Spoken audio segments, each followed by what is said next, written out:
ఎవరైనా ప్రజాప్రతినిధులుగా ఎవరైనా కూడా మున్సిపల్ సమస్యలను భాగస్వామ్యము దృష్టికి తీసుకొచ్చి పరిష్కారం చేసుకునే విధంగా ఉండాలని కోరుకుంటున్నాం. ఎందుకంటే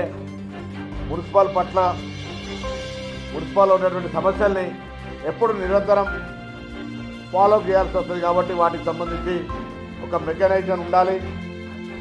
ఎక్కడ కూడా ఇష్యూస్కు తప్పు జరగకుండా ఉండే విధంగా తగిన చర్యలు తీసుకోవాలనే విధంగా మరి అన్ని చర్యలు తీసుకోవాలని కోరినాం. మానేరు రివర్ ఫ్రంట్కి సంబంధించి ఫేజ్ 1లో దాదాపు 72% పనులు పూర్తయినాయి. ఫేజ్ 2కి సంబంధించి మానేరు బండ్ నుంచి ఇక్కడుండే బ్రిడ్జ్ వరకు కూడా లేటెస్ట్గా శాంక్షన్ వచ్చింది. అందులో బండ్ నుంచి కింద వచ్చేటువంటి ట్యాంక్ వరకు కూడా డ్రైనేజీ సిస్టమ్కి సంబంధించి కూడా అందులో కాంపోనెంట్ ఇంక్లూడ్ చేయడం జరిగింది. ఆ విధంగా మరి తొందరగా, ఎందుకంటే వర్షాకాలం వచ్చినట్టయితే ఇప్పుడు నిర్మించేటువంటి పనులకు నష్టం జరిగేటువంటి అవకాశం ఉంది. కాబట్టి తొందరగా వాటిని కూడా పూర్తి చేయమని చెప్పడం జరిగింది. దాంతోపాటుగా టూరిజం ప్రాజెక్టు కింద కూడా అక్కడ ఆ ప్రాంతంలో అభివృద్ధి చేయాలని 100 కోట్ల రూపాయలు గతంలో నిధులు విడుదల చేసినారని చెప్పినారు. ఇప్పుడు అందులో 30 కోట్లు మాత్రమే శాంక్షన్ చేసినారు. అందులో 5 కోట్లు మాత్రమే ఖర్చు అనేటువంటి ఒక నివేదిక ఇచ్చినారు. దాన్ని కూడా మా ప్రభుత్వం తరఫున వెంటనే మిగతా నిధుల కేటాయింపు కావచ్చు, పనుల వేగవంతానికి సంబంధించినటువంటి తగిన చర్యలు తీసుకొని తొందరలో ఆ ప్రాజెక్టు పూర్తి చేయడానికి మా యొక్క బాధ్యతగా కార్యక్రమాలు ముందుకు తీసుకోవడానికి కోరుతా ఉన్నాం.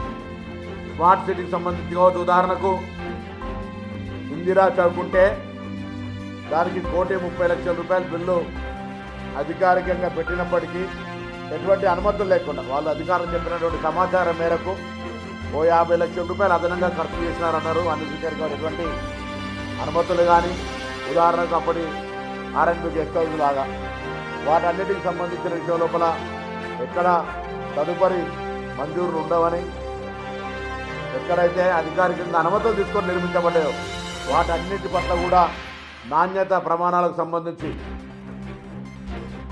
విజిలెన్స్ ఎంక్వైరీ జరుగుతోంది. దానికి సంబంధించి అన్ని రకాల రిపోర్టు నివేదికలు త్వరలోనే అడిషనల్ కలెక్టర్ లోకల్ బాడీస్ గారి నేతృత్వం లోపల విజిలెన్స్ ఎంక్వైరీ ప్రొసీడింగ్స్ను టెక్నికల్ రివ్యూ చేసిన తర్వాత ఎక్కడెక్కడైతే తప్పులు దొరుకుతాయో దానికి ప్రభుత్వం తరఫున వాళ్ళు చర్యలు తీసుకోవడం జరుగుతుంది. తప్పకుండా భవిష్యత్తులో ఒక విశ్వాసాన్ని కలగజేస్తాం ప్రజలకు. ఎక్కడైనా ఏదైనా పొరపాటు ఉంటే, తప్పు జరుగుతుంటే చెప్పుదామంటే వినే అటువంటి పరిస్థితి వ్యవస్థ లేకుండే ఈరోజు జిల్లా కలెక్టర్ గారు కావచ్చు, అడిషనల్ కలెక్టర్ గారు కావచ్చు, గౌరవ శాసనసభ్యులు కావచ్చు, పత్రికా ప్రజాస్వామ్యంలో 4వ స్తంభమైన మీరు కావచ్చు, ఎవరైనా కూడా ఇటువంటి అంశాలను బహిరంగపరిచి వాటి ఆ అంశాల మీద తగిన విధంగా చర్యలు తీసుకునే విధంగా అవకాశం ఇస్తా ఉన్నాం. పట్టణ ప్రజలు మీకు తెలిసి ఎక్కడైనా తప్పు జరుగుతుందంటే చూసి దాన్ని సంబంధిత వాళ్ళ దృష్టికి తీసుకోకపోతే మనం కూడా అందులో భాగస్వామ్యమైనట్టే. మానిటరింగ్ ఏ వ్యవస్థలోనైతే ఆర్థికంగా బలపడాల్సినటువంటి హరాస్మెంట్ లేకుండా, దుర్వినియోగం లేకుండా నిజాయితీగా ఏదైతే పన్నులు రావాలనో అటువంటి పన్నులకు సంబంధించినటువంటి పెద్ద పెద్ద సంస్థల దగ్గర నుంచి, వ్యవస్థల దగ్గర నుంచి రావాల్సినవి అవన్నీ కూడా గట్టిగా ప్రభుత్వ విధానం చర్యల ద్వారా అవన్నీ కూడా వసూలు చేయాలని చెప్పి కోరడం జరిగింది. సో ఇటువంటి సమావేశాల ద్వారా ప్రజలకు ఒక విశ్వాసం, తప్పు జరిగితే ఫిర్యాదు చేస్తే చర్య ఉంటుంది అనేటువంటి విశ్వాసం కలిగజేయడానికి మాత్రమే ఇటువంటి సమావేశాలు.